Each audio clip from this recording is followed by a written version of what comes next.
Welcome to Michigan Out of Doors. I'm Jenny Olson, and we've got an exciting show this week. You're going to want to make sure you stick around. We'll take you on a late season goose hunt. We'll also stop in a quality deer management area for some aging there that's pretty interesting to see the deer aging in a QDM area. And Jimmy has an exciting story for us too this week. Well, that's right, Jenny. We're actually going to kick off this week's show doing one of my favorite things to do here in the state of Michigan, and that is to tag along on the annual elk hunt that happens every year in the northeast part of the Lower Peninsula. There's very few people that get those tags, and we're actually lucky enough to tag along with a couple hunters on this week's show. Some great elk footage. You won't want to miss it. Lots of good stuff on this week's show. You stay tuned. I'm Jimmy Gretzinger, and it's time for Michigan Out of Doors. From the first spring rains to the soft summer breeze, dancing on the pine forest floor, the autumn colors catch your eyes. Here come the crystal winter skies. It's Michigan, Michigan out of doors. Someday our children all will see this is their finest legacy, the wonder and the love of Michigan. As the wind comes whispering through the trees, the sweet smell of nature's in the air. From the Great Lakes to the quiet stream, shining like a sportsman's dream, it's the love of Michigan we all share. Michigan Out of Doors is presented by Greenstone Farm Credit Services, making recreational land ownership possible across Michigan and northeast Wisconsin. Begin your land financing journey at one of Greenstone's 37 locations or visit greenstonefcs.com. By Eagle Claw Chappelle, offering a line of pop-up and flip-over shelters and the new cabin-style Bay Runner 2. Chappelle also offers a selection of sleds, including the new winter camo pattern jet sled. Eagle Claw Chappelle, we have you covered. On the web at chappelle.com. By Country Smokehouse, offering a variety of meat products. Country Smokehouse is located 3 miles south of I-69 on M53, just south of Imlay City. Country Smokehouse is a meat processor, a butcher, and a destination for sportsmen. We all have one, that perfect spot, a special place we go to smooth out the ripples of the day. Our perfect spot is calling. Our perfect spot is Pure Michigan.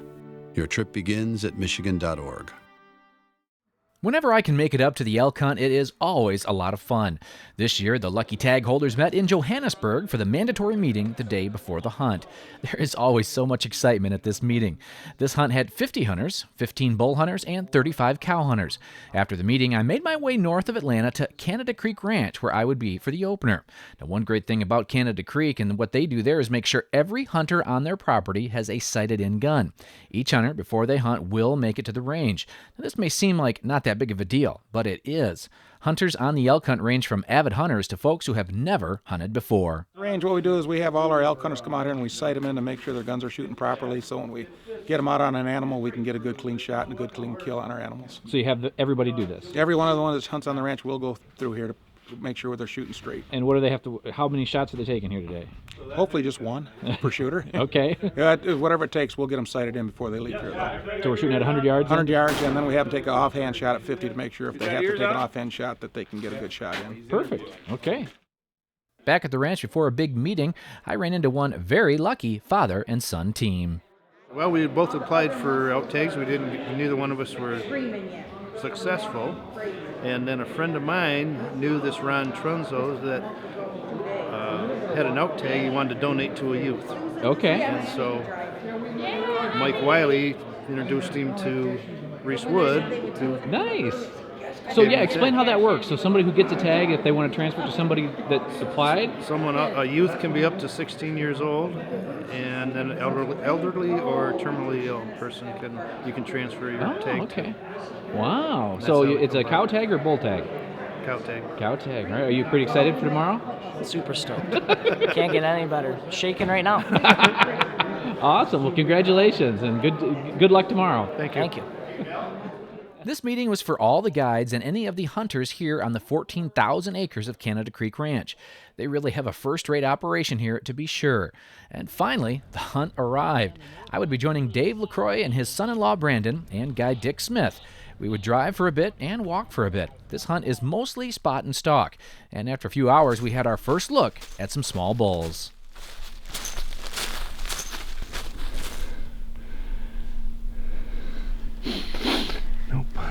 Just see what they do. Might be one behind them, you never know.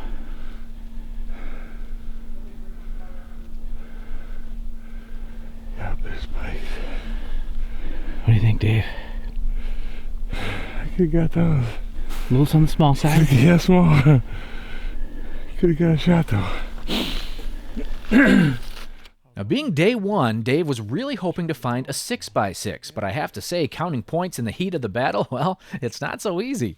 We quickly found some more bulls, and Dave had a tough decision to make: shoot or not to shoot. Right between the trees there.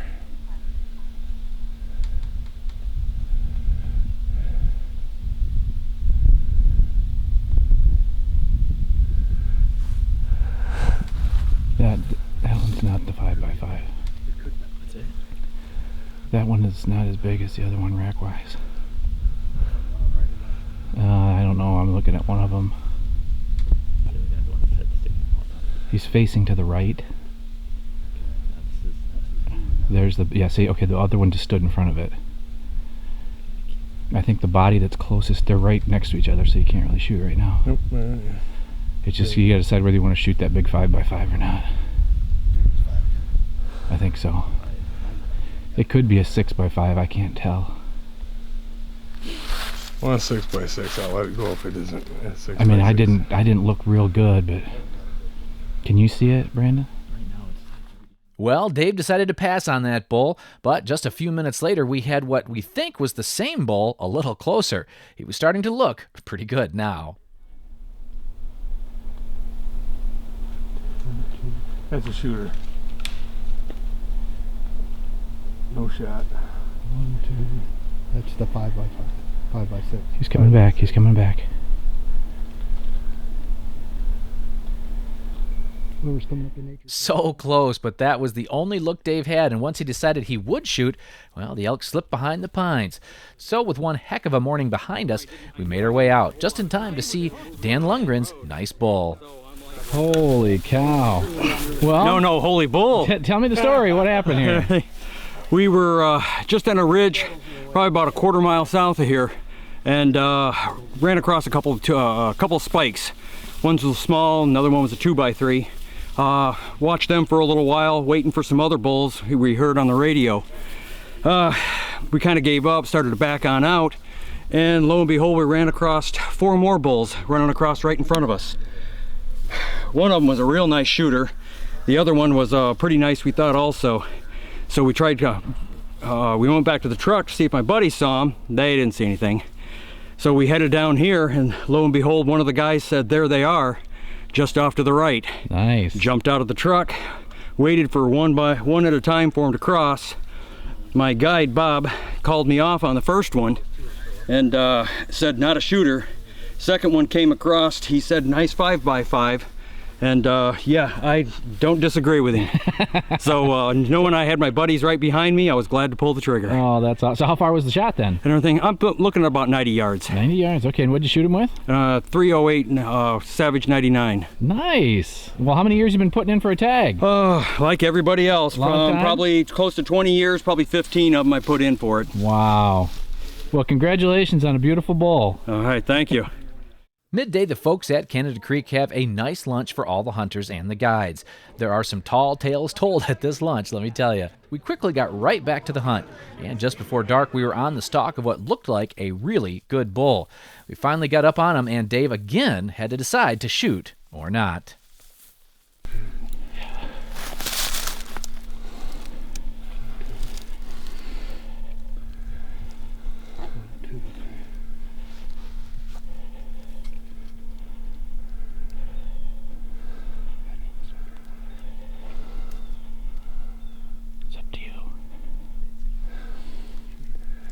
Says shooter. The bullet won't make it. That's too much brush.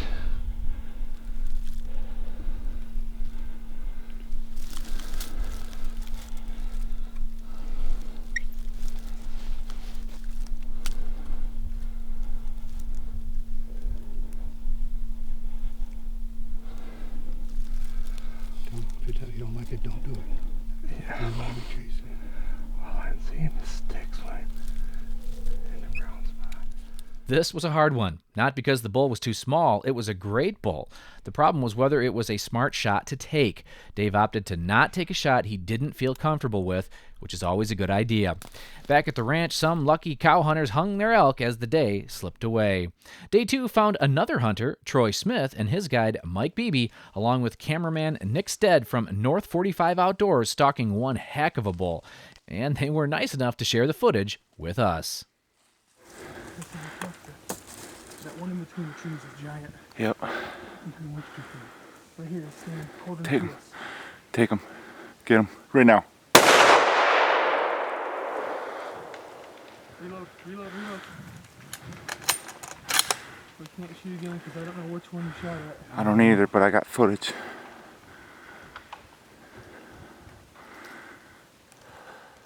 So if you look closely here, when Troy shoots, you can actually see wood chips flying past the camera lens. Hitting a tree, the bullet never reached the bulls. But boy, talk about some great footage. But Troy's luck would change. After getting on another bull, it looked like he was about to seal the deal. Yeah, they're right there.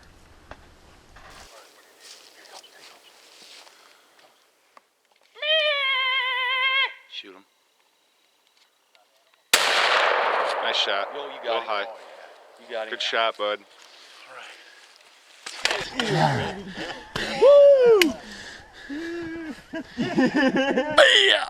I was nearby, had heard the shot, and made my way over to hear the story of Troy's nice bull. What happened this morning, we got out this morning, saw 3 animals right at daylight and tried to stalk on them and didn't get a shot. They went over the ridge. And somebody on the radio said that there was bulls over this way, and we came over here. On the way to see where the bulls they told us were, we spotted a couple in the woods over here. And one of them ran across the road. It was a little 4x4. Okay. And this one was following and came down across. And when he stepped into the road, my wonderful guide Mike here made a little squeal, and he stopped in the road, and I got a shot at him. How far was he? Maybe 70 yards. Nice. And what'd you shoot him with? 300 Winchester short mag. Nice. Well, congratulations. How long have you been putting in for a tag? 31 years. 31 years. I have to say the amount of elk on Canada Creek Ranch is pretty impressive, and that's why they let folks hunt here, to help control the elk numbers. It was quite an exciting few days. I made my way south to the DNR check station to get some info from the DNR on the hunt and see what kind of success they were having overall this year on the elk season. Yeah, it's been going great so far. We've had a lot of successful hunters come in. We've had 15 elk checks so far, 10 of which are bulls. And we've had some hunters, as soon as they come in, they've got great stories for us, and we really like hearing those. Where does the DNR kind of want this population to be at, and are we near that spot? Yeah, we have a elk management plan, which we're always reviewing and always looking at. And so what we're going to be doing this year is we do elk flights, where we're actually looking at our population numbers. So this January, we'll be flying and looking at those populations. And our goal is to be, somewhere around between 600 and 800 animals, and we're kind of in that right now. Over 30,000 folks put in each year for this annual hunt. 150 tags were given out this year, and some folks are lucky enough to experience this hunt. It's harder than you think, though, and I've seen experienced hunters do crazy things in the elk woods. Dave, the hunter I was with the first day, did find an elk 4 to 5 days into the hunt and took this nice bull. The elk population is something we as Michiganders should be proud of. They are just majestic animals to hunt or just view. Thanks to all for a great couple of days in the big woods of northern Michigan. Well, next up, we're going to head to Northwest Michigan and stop in at a quality deer management event and see what folks in that part of the state think of the antler point restrictions.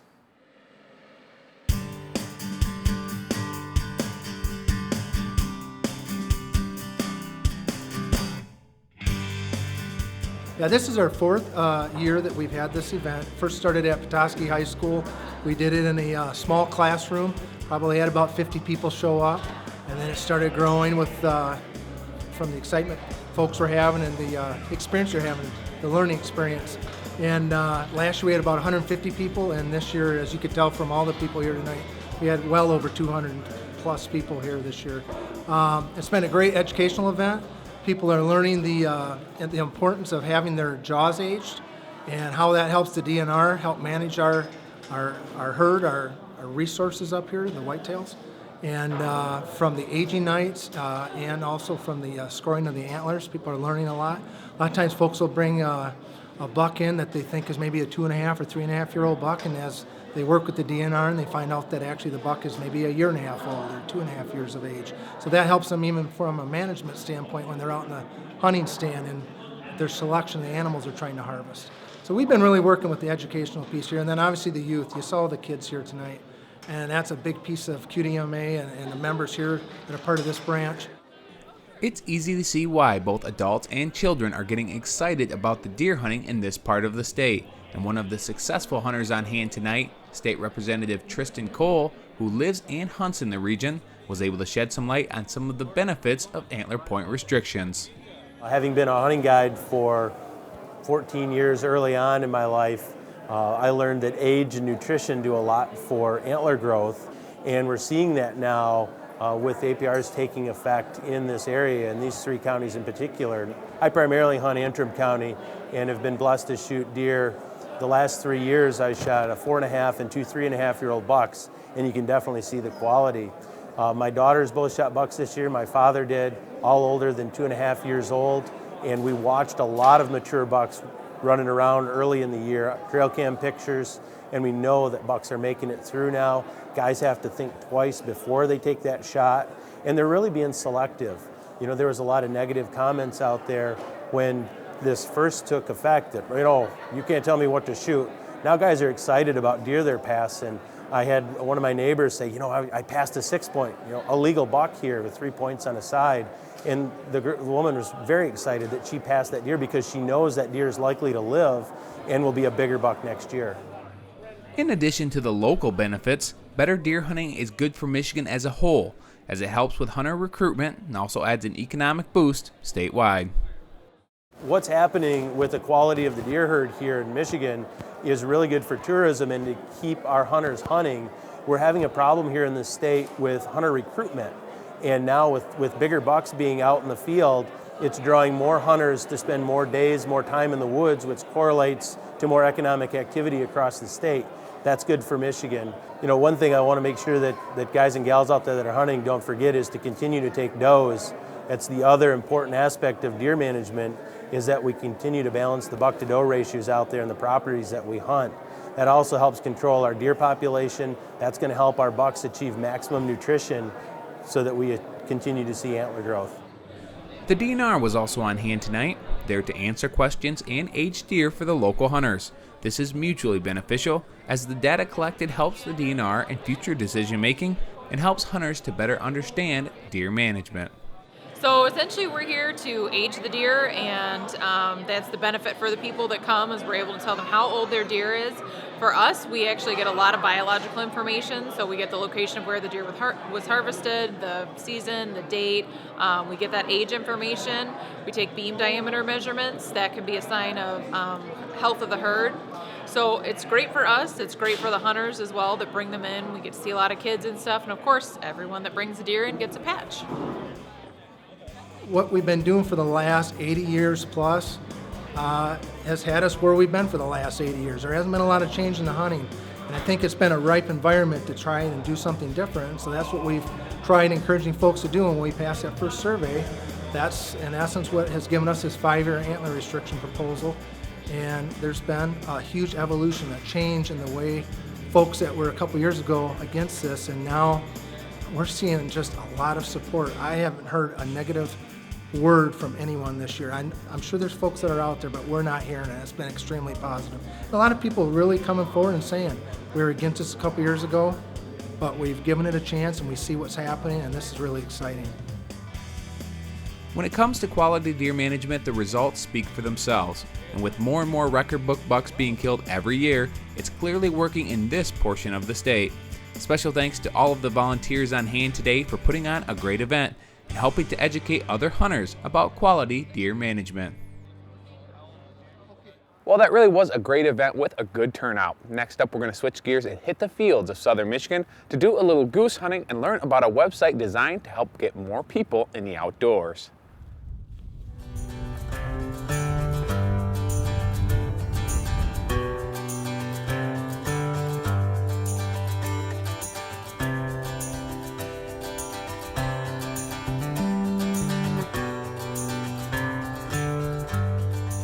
Well, what we've got here is a cornfield. It's probably a 200 plus acre cornfield. It's all been disked. It's really flat. There's a lot of cover in here, a lot of food still. There's a lot of geese coming here as well. About 400 birds, what we found over the last few days. We've got about 100 plus decoys out, and a good strong southwest wind right now, for about 15, 20 miles an hour. It's supposed to pick up to almost 30, 40 later today, later on this afternoon, but we're gonna see what we can do, and we got a lot of birds that are coming from the west of us, coming off of a sewage lagoon, and see what we can come up with. The hunt started out a little slow, but it was one of those mornings you just felt lucky to be in the outdoors. A cold, windy November sunrise is something that most of us dream about, and it's experiences like this one that led one of our hunters on hand today to create a website designed to help people spend more time in the outdoors. You know, one thing about the website, and we started up recently, easytohunt.com, is that I find it difficult to create those memories if you can't find places to hunt, or you can't find landowners to connect with, or you can't find people to hunt with. So the website, easytohunt.com, you can go online, you can find hunts, you can find public land, you can find landowners, and we need those people to get involved too, because really hunting involves all those people. It's not just hunters and it's not just landowners, it's a connection. And a lot of it's about conservation also, because when conservation starts to come into play, hunters are really the most involved with that, and landowners need to be a part of that conversation, and even the other groups. But when you can get out and do those kind of things with family and spend that time together, you really form a different sort of lifelong bond, I feel like. And the people you meet through hunting, in my experience, are extremely high quality people.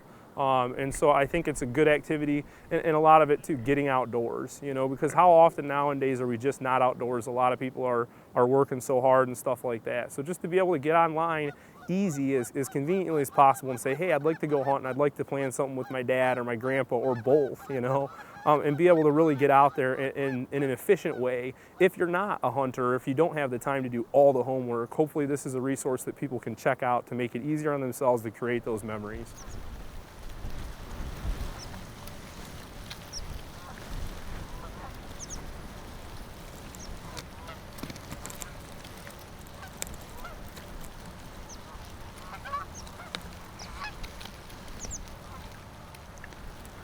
Kill those three.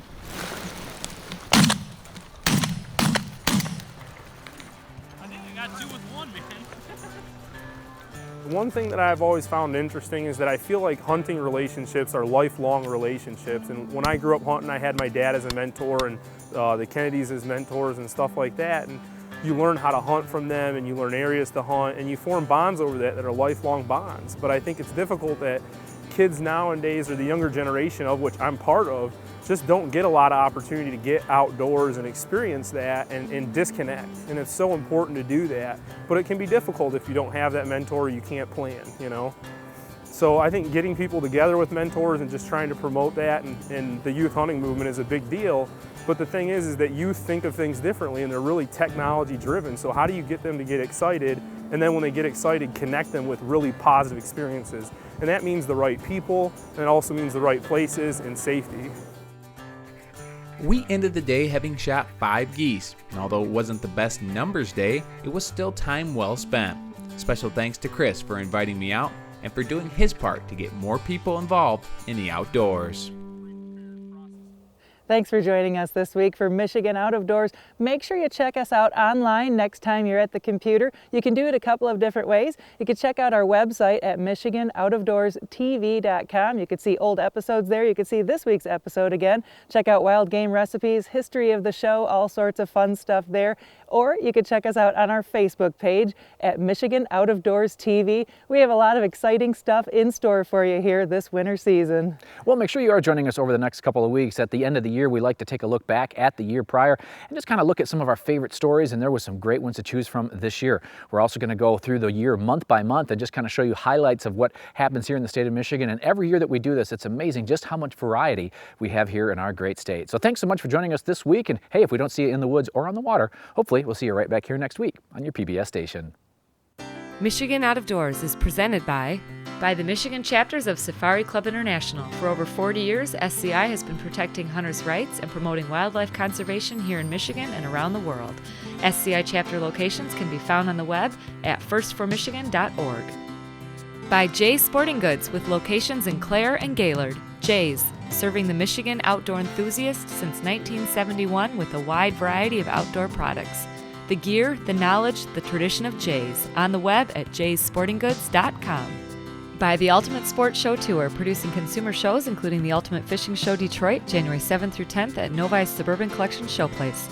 The show features fishing tackle, fishing trips, fishing boats, and seminars on every Michigan game fish. The Ultimate Fishing Show, Detroit, January 7 through 10. By Propane, Clean American Energy. Propane retailers promote the safe use of Michigan-produced gas energy in homes, farms, and businesses across our great state. Learn more at usemichiganpropane.com.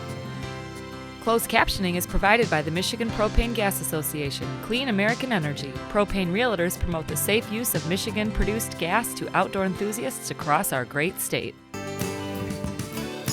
When I wander far away, a dream stays with me night and day. It's the road that leads to my home state. I am a Michigan man. Changing seasons paint the scene like rainbow trout in a hidden stream. The white-tailed deer in the tall pine trees. I am a Michigan man. I am a Michigan man. Ask where I'm from and I'll show you my